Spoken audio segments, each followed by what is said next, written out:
नमस्कार। आप सभी का आप सभी के अपने चैनल जय गुरुदेव उत्तराखंड पर एक बार फिर से बहुत बहुत स्वागत है।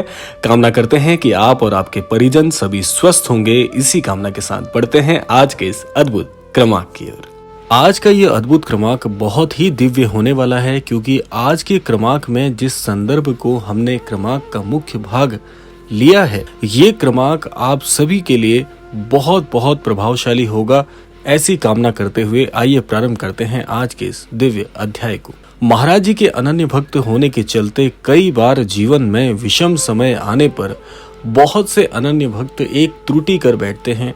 वो त्रुटि क्या होती है कि अपने जीवन में महाराज जी का अनुभव भी कर रहे हैं, काफी समय से प्रयासरत हैं कि महाराज जी की कृपा, महाराज जी का सानिध्य हमें जीवन में मिल जाए, लेकिन समय के प्रतिकूल होने के चलते बहुत सारी गलतियां कर बैठते हैं।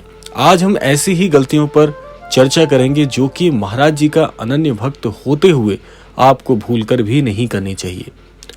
अपने जीवन में महाराज जी के अनन्य भक्त होने के साथ साथ यदि निरंतर दुखों में अपने आप को घिरा हुआ पाते हैं, पश्चाताप भी होता है और यह भी जानते हैं कि कहीं ना कहीं कोई गलती कर रहे हैं, उसके बावजूद भी जीवन में बहुत प्रताड़ित सा अनुभव यदि आप कर पा रहे हैं, समझ जाइएगा कि आप भी कहीं इस भूल का भाग तो नहीं बन रहे हैं। सबसे पहले महाराज जी एक बात कहते हैं और ये बात पूरी तरह से आपको आश्वस्त करने वाली होती है।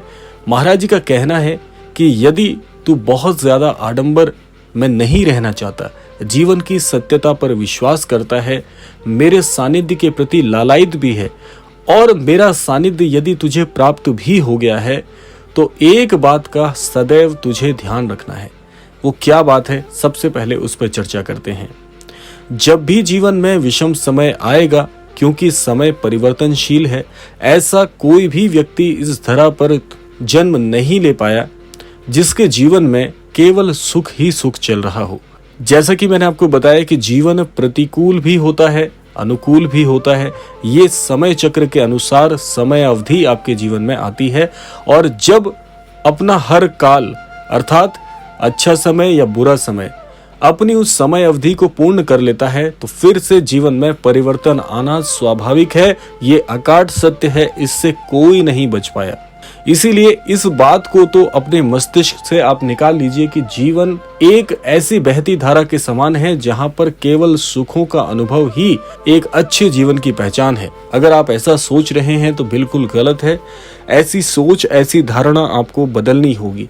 जीवन परिवर्तनशील है, सुख भी आएंगे, दुख भी आएंगे, लेकिन इस पर यदि हमेशा आप विलाप करते रहेंगे तो समझ जाइएगा कि ये सबसे बड़ी भूल है।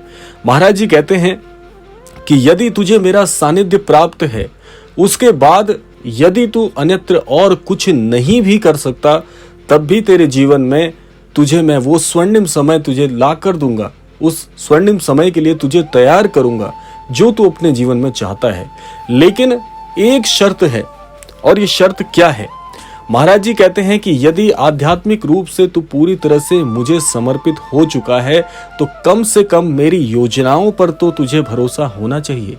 यही सबसे बड़ी भूल है, ये रेखांकित कर लीजिएगा आप। सबसे बड़ी भूल वो अनन्य भक्त यह करता है कि मन में महाराज जी के प्रति भी संशित रहता है। ये संशय केवल इस बात को लेकर होता है कि महाराज जी से तो मैं बहुत समय से जुड़ा हुआ हूँ, मुझे इतना समय हो गया है, इतने काल से मैं महाराज जी के साथ जुड़ा हूं, लेकिन जीवन में कुछ अच्छा नहीं हो पा रहा। तो आप एक बार स्वयं से प्रश्न पूछकर देखिए कि जब हमारे जीवन में बहुत अच्छा समय चल रहा होता है, तो क्या उस समय में महाराज जी को कितना याद करता था, कितना मैं उस अच्छे समय में अपने ईश्वर को संभावना से उतना ही पूजता था। देखिए, ये तो एक ऐसी बात है कि जीवन में अच्छा समय आने पर हमारी बुद्धि जो होती है उस अच्छे अनुभव को, उस अच्छे समय को हमेशा हमेशा के लिए संजो कर रखना चाहती है। और ये बात सबके साथ है, आपके साथ है, मेरे साथ है। हर कोई यही चाहता है कि समय की धारा हमेशा अनुकूल फल हमें प्रदान करते रहे।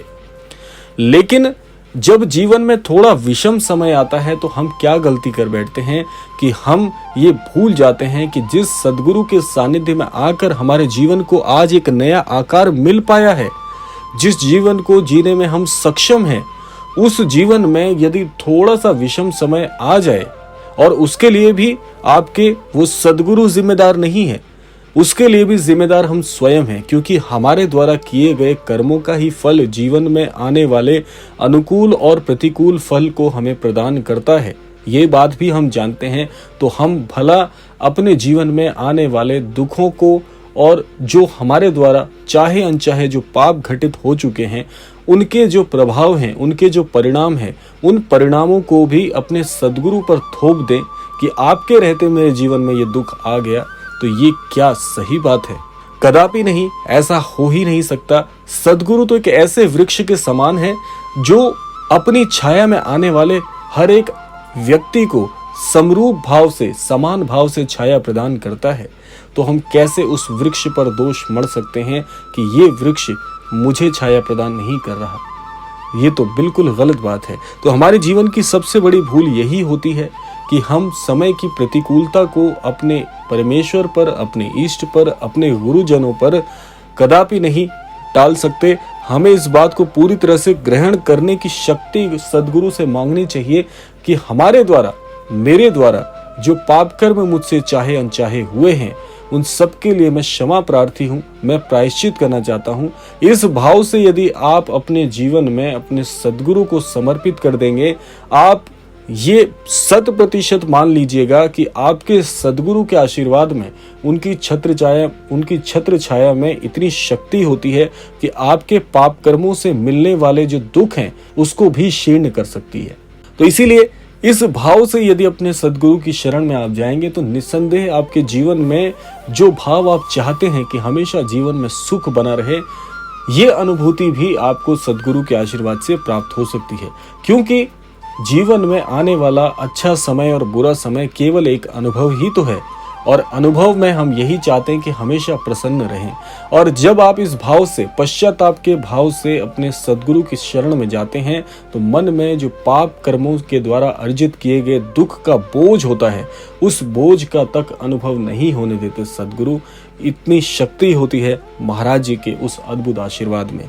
तो इसीलिए क्षमा प्रार्थी होकर यदि आप अपने सद्गुरु के समक्ष जाएं, अपने जीवन के हर एक गलती के लिए, हर एक पाप कर्म के लिए क्षमा भाव मांगे और उस चीज का पश्चाताप करने की भावनाएं मन में जागृत करें, भले ही सद्गुरु आपको उसका पश्चाताप नहीं करने देंगे, क्योंकि सद्गुरु तो वही हैं जो आपके मन में पश्चाताप के भाव आने मात्र से ही आपकी सारी जितनी भी गलतियां हैं उनको क्षमा कर देते हैं।